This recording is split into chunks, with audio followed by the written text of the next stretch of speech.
In September, the world's top scientists said the human influence on climate was clear. Last month, they warned of increased risk of a rapidly warming planet to our economies, environment, food supply, and global security. Well, the latest report from the United Nations Intergovernmental Panel on Climate Change describes what you need to do about it. The highlights of the latest report is our focus today on the program. Welcome to Earth File. I am Ayola Kasim. We're not in an era where climate change is some kind of a future hypothetical.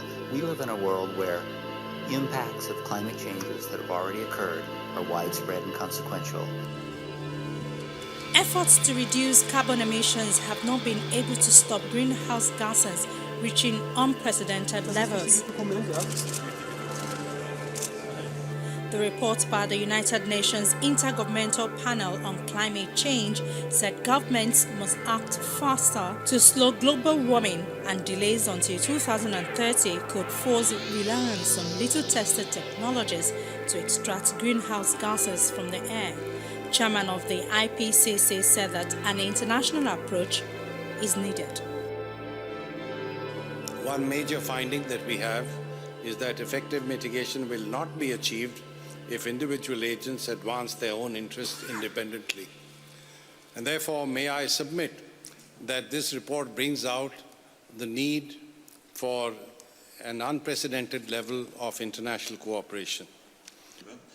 The study, drawing on work by more than 1,000 experts, said a radical shift from conventional fossil fuels to low-carbon energy such as wind, solar or nuclear power would shave only about 0.06% point a year off world economic growth. You could say it does not cost the world to save the planet. So at least it seems to me this could be an appropriate summary of the cost table. The report, endorsed by governments, is meant as the main scientific guide for nations working on a UN deal to be agreed in late 2015 to rein in greenhouse gas emissions that have hit repeated highs this century, led by China's industrial growth. We felt that it would be inappropriate to present the material in a way which prescribes specific allocation of targets to specific countries, because the same global goal can be achieved with many different burden-sharing schemes. Governments have promised to limit temperature rises to a maximum 2 degrees Celsius above pre-industrial times to avert ever more heat waves, floods, droughts and rising sea levels that the IPCC says are linked to man-made warming. But policies in place so far are inadequate and put the world on target for far higher rises. But let me concentrate on two things. One is sea level rise, because if we compare, sea level rise is actually occurring on the high side of what we were anticipating in the third and the fourth assessment report.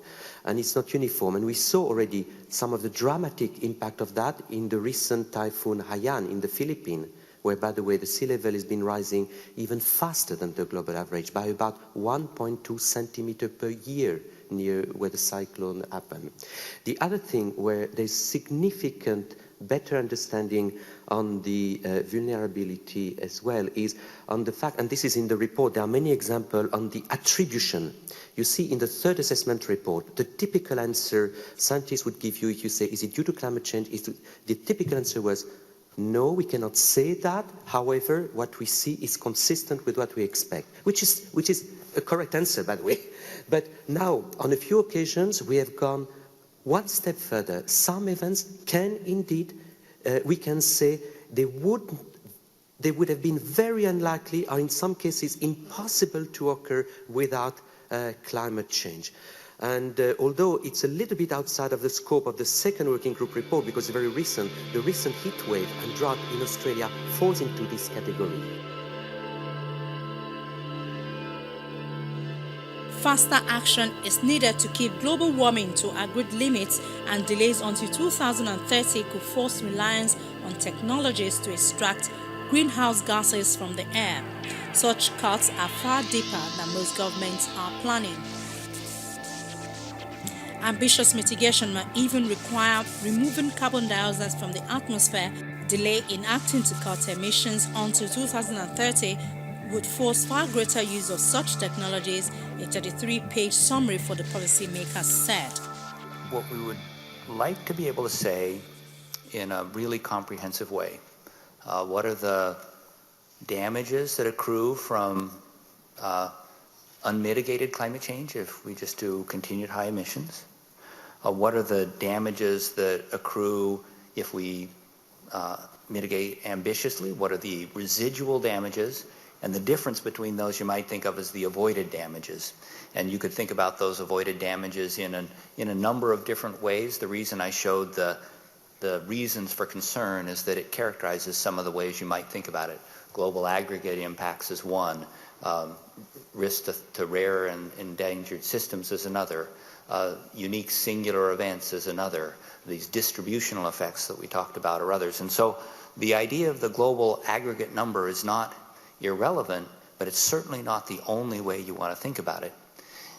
But the important key to the numbers is that the number we present for the global aggregate economic impact is more or less the sort of linear, deterministic approach to the impacts that might hit the economy at a warming of around 2 degrees, kind of the warming level you might get with ambitious mitigation.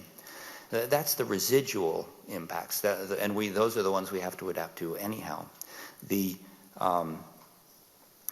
number that you would like to have, what would be the impact of the global economy at warming level without mitigation, with continued high emissions, we don't present because we think that it's sort of beyond the capability of the linear traditional economic approaches to describe that.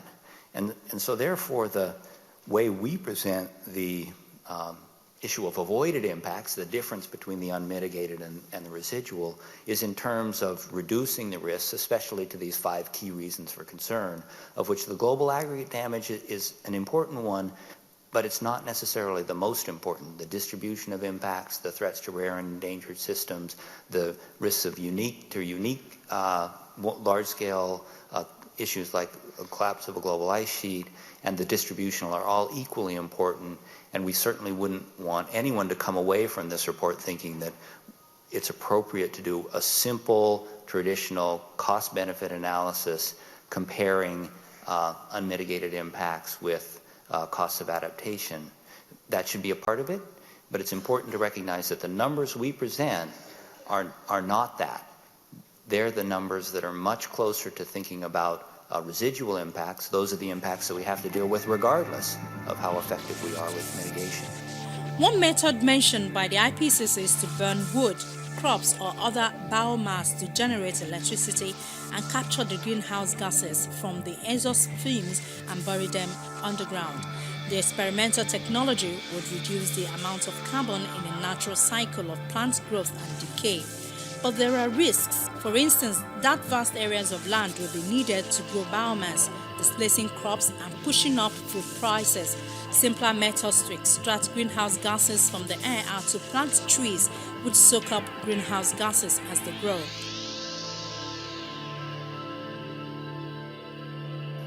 Poverty is going to intensify the impacts of climate change, meaning that climate change acts as a multiple stressor.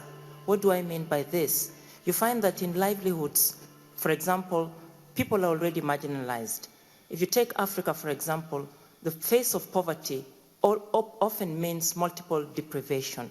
It is the face of lack of education, hunger, lack of basic services, and coupled with this, we found out that in the urban areas, the poor are going to be harder hit. Africa has lots of slums.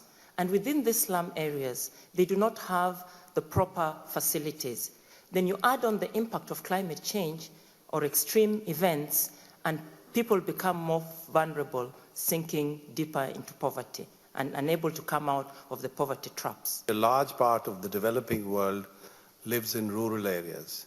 and they are connected in some way or the other with agriculture. Now, with growing scarcity of water, for instance, and decreasing yields with agricultural crops, you would find a number of farmers who are largely dependent on rain-fed agriculture and produce just about enough food to take care of their own needs will be severely disadvantaged.